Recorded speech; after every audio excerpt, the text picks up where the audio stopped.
video game news just doesn't stop, and it just always just looks bad. Warner Brothers closes three development studios, locks Monolith's Nemesis system behind patent. That's wild that they would do that. But let's just read a little bit more. And now you can find this on techspot.com. In context, Monolith was founded in 1994 by Brian Bauman, Brian Gobble, and several others when DOS was still the operating system of choice for PC games. Over the years, studios developed several successful series as Blood, No One Lives Forever, Fear, Shogo, Mobile Armor Division, and of course, Middle Earth Shadow of Mordor. Amazing game, bro. Just like the orcs' faces and how they were like animated. Amazing. Let's see. Thanks to a sudden strategic change in direction, Warner Bros. Has shuttered the studio. Warner Bros. Recently confirmed the closure of three gaming studios, including Middle-earth developer Monolith Productions, the studio notable for designing a technology capable of providing unique personalities to enemies and NPCs. However, WB locked the system away behind a patent, even though it will likely remain unused. Greediest thing I've ever fucking heard. The publisher just confirmed the closure of Monolith Productions, Player First Games, and Warner Bros. Games in San Diego. Monolith's most recent fame came from the two action-adventure games based on J.R.R. Tolkien's Legendarium, Middle-earth Shadow of Mordor, and Middle-earth Shadow of War. Both amazing games. Critics praised both titles for the Nemesis system, a technology designed to procedurally generate orcs characters featuring unique traits and relationships with the player's character.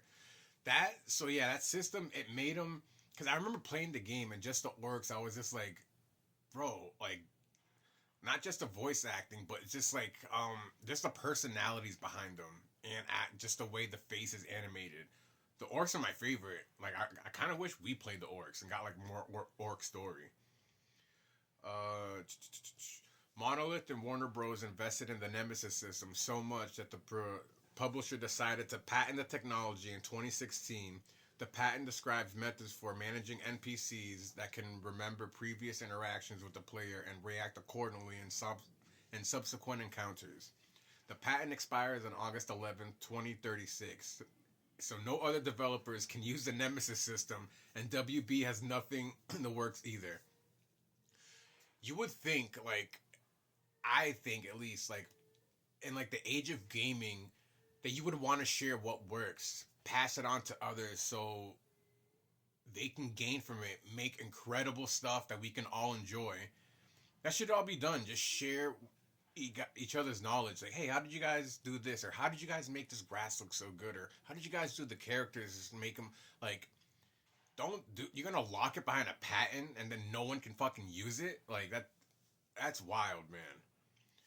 However, Monolith was working on a Wonder Woman game. It was single player experience powered by the Nemesis system. It announced the game in 2021, but the project is dead because of the studio shutdown. People in the industry are now praising the unusable Nemesis technology and criticizing Warner for funding the development of a highly advanced AI gaming system and then freezing it for years to come.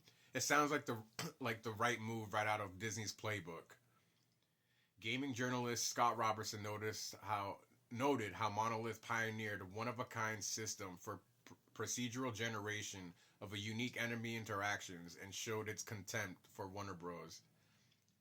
A few years later, Warner Bros. Took it from them, patented it, and then closed it, and then closed the studio.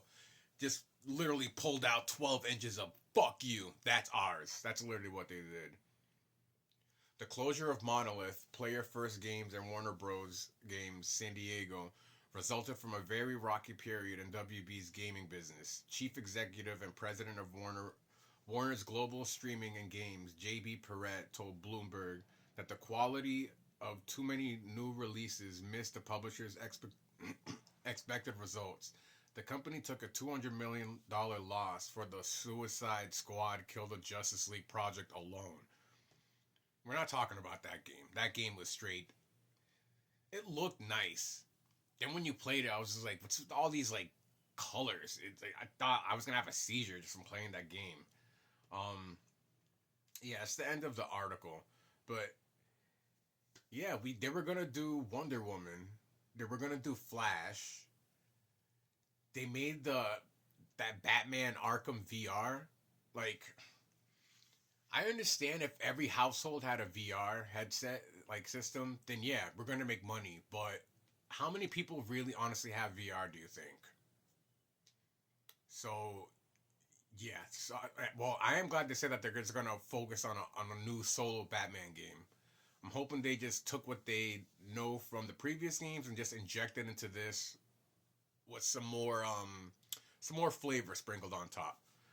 But yeah, this probably ain't the last of it. We're gonna get a lot more closures from other studios and developers. I feel like the only thing that's gonna save us is the revival of old games and any Souls like game. But yeah, let me know what you guys think.